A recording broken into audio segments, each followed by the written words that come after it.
India में चाहे शादी हो या घर के डिसीजन सबसे पहला मौका हमारे बड़ों को बोलने का मिलता है। ठीक उसी तरीके से जब बात आती है चीफ जस्टिस ऑफ इंडिया के बनने की, तो सबसे पहला मौका सुप्रीम कोर्ट के सीनियर मोस्ट जज को ही मिलता है और इस रूल को कहते हैं सीनियरिटी रूल।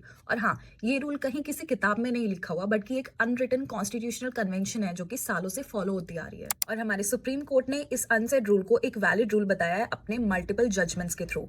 और देखा जाए तो हिस्ट्री में आज तक 2 बार ये रूल टूटा है और वो भी हमारे ex prime minister Indira Gandhi के राज में।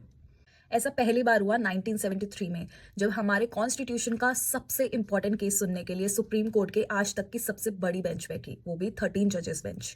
और ये था केस केशवानंदा भारती का।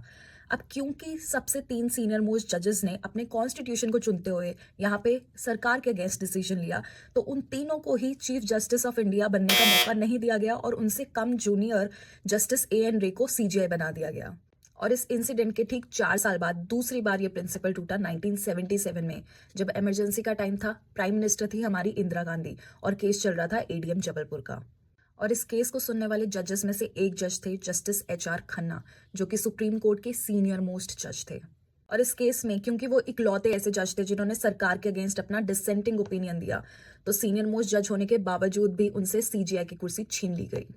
Like, share and subscribe for more such videos.